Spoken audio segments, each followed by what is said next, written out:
Look at that. Naman, ang ganda at ang bango. Actually, ang bango-bango niya. Parang gusto ko lang siyang ganunin, no? Parang sa'yo. Yeah, speaking of habit, guys, nga pala, for sure, yung mga nag-aalmusal dyan, bumibili na o nakabili na ng kanilang favorite na palabok sa kanilang mga suki sa palengke. Oh, yes, at hindi yata nga yan mawawala sa kahit na saan mang palengke, di ba? Laging may pambatong palabok. Oo nga. Ang sarap naman kasi at abot kaya pa. Si Chef JR may pambato rin dahil sa Tanza, Cavite. Pinuntahan niya yung trending special palabok na blockbuster daw ang pila. Chef JR, pabili naman kami. Punuin mo, ha? Chef! Maraming sauce ang gusto ko. Cute ang gimmick nito, eh, no? Actually, Nasasabi siya. Hi ladies! A blessed morning sa inyo dyan at mukha namang marami na kayong kakainin dyan. Isang bilao na yung nakaredy sa inyo dyan. Pero I'm sure sa appetite ni Kuya Mon at mga kasama natin dyan, kulang na kulang yan. So akong bahala sa inyo and in fact, eto kagaya ng mga kasama natin dito nga sa Tanza, Cavite, talagang blockbuster. Talagang kanina pa, pamula nung dumating kami ng medyo madaling araw, tuloy-tuloy po yung dating ng mga kanilang mga suki dito at talagang nag-aantay sila, medyo may waiting time kasi marami. Tapos makikita natin, busy-busy rin yung ating mga nagsuserve. Ito makikita natin, sir, syempre tanungin natin kung kamusta. Sir, good morning po. Good morning. Good morning. Sir, taga saan po kayo? Taga-Tanza kami rin po. Taga Tanza, Cavite. Sir, madalas po ba kayong nabili dito? Almost every day or every other day po. O yan, suking-suki. Ayan, almost every day. Yung sinasabi nila, Ma'am Linjan at saka ni Shaira na mga paborito yung palabok. Ito, isa si Sir sa... Bakit nyo po palaging binabalikan yung palabok nila dito? Iba talaga yung lasa niya. Talaga sobrang sarap talaga. Ayun. Tapos, Panalo. Panalo at saka maraming salamat sir. Nabanggit din natin kanina na isa nga dun sa mga sikreto nila. Bakit din hindi na nanawa yung mga taga-Tanza at saka syempre yung mga netizens natin na nakikita itong gantong siniserve nilang palabok. Tatlong flavors yung siniserve nila.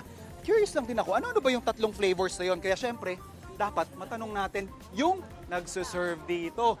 Yung isa sa mga owners, si Sir Don. Sir Don, aawatin muna kita dyan sa mga busy mong suki dyan, sir.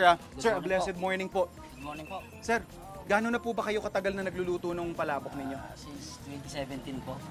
Since 2017. Opo. Pero po dito sa pwesto ninyo, kailan pa po kayo nag-umpisa? Magto 2 years lang po kami dito. 2 years. Pero dati po, ngayon kasi nasa Biwas, Tanza, Cavite po tayo dati. Doon po kami sa baryo sa kung taga saan po ako.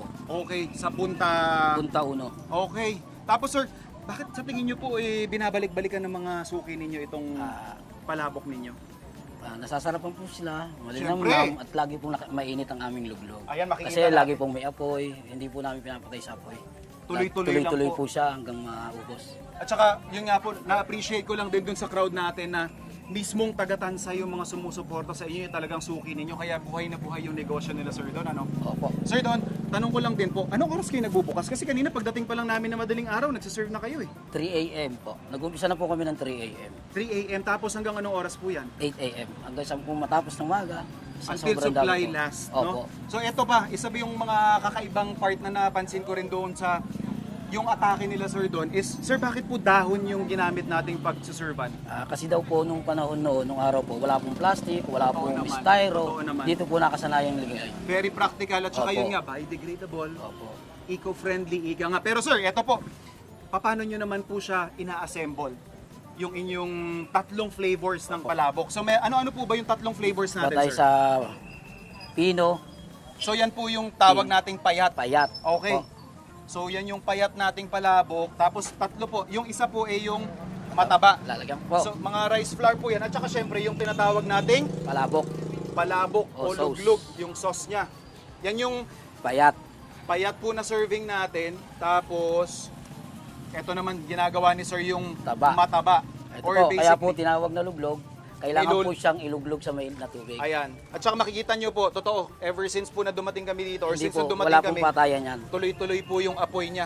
Tsaka mainit. So habang nag-assemble si Sir Don ng kanyang mataba, dito sir, ito naman po yung Pansit istasyon na tinatawag. estasyon ang Opo, tawag. toge So, po, toge. toge, ang pinaka nagiging noodles niya po. Ano? Opo. So, ako nang bahala dito. Opo. Pero sir, gaano po ba karami yung volume na niluluto ninyo? Ilang kilo po ng bihon, mataba at payat yung Ang payat po, 8 kilo. 8 kilo araw-araw? 16 pieces na ganun po. Opo. Ito po, 50 kilo. So mas marami po Mas, ito. mas ano po to. Bestseller. Opo, bestseller po Tapos, namin. Ito yung po, 8 toge. kilo. Grabe, ang dami.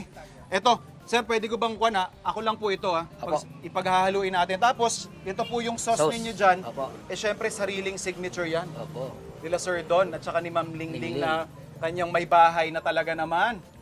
Family business actually ito kasi yung mga anak nila, sila ring taga-lista. Sir, curious lang din po ako, magkano naman po ito? 30 pesos lang po. 30 pesos. Ayun pa yung isa sa mga sulit na sulit talaga kung bakit din talaga tinatangkilik ng mga taga rito dahil very affordable. Syempre. Tapos, sir, eto naman tayo. Ay papakita namin mga kapuso, yung toppings naman. Eto, marami tayong klase ng toppings dito. So, meron tayong Tinapa flakes. tinapa flakes. Ayan, walang tinik na yan. Swabing-swabe na yan. At syempre, Chicharon. yung chicharon. And I'm proud to say, both these products, yung toppings natin, dito po yan sa Cavite. Opo. Nanggagaling. At saka ito po ang Fish cracker. fish cracker. Nandito rin yan, sir, sa Cavite Opo. na source, ano? Ayan. Supporting local community nila. Talaga nagtutulong-tulong para mabuhay yung gantong klase ng negosyo. At kung hindi dahil sa kanila, bukod dun sa mga suporta ng ating mga online creators po, ano? Eto. Ano pa yan, sir? Tampalin pa po. Ano po yun, sir? Sariling gawa ko po to. Ano po yun, sir? Yan po yung taba ng Oh baboy. my God. Ayan pala. Yan po yung nagpapakaranchi. Ma'am Lynn, Shaira, I think ito lang yung wala kayo dyan. Pero I'm sure yung palabok nyo dyan masarap pa rin. Yan po yung nagpapakaranchi. Okay. Siyempre, hindi naman ako dadayo ng Tansa Cavite nang hindi ko matitikman to, Sir Don. Alright, eto na po mga kapuso, ang ating legendary na 3 flavors na palabok na pinagmamalaki ng Tansa Cavite. Kita nyo naman, toppings Okay. pa lang, sauce pa lang, winner na winner na. Ayan o, mga kapuso. May texture, tamang-tama yung sakto, tamang-tama yung alat niya. Tapos yung texture ng noodles, winner na winner.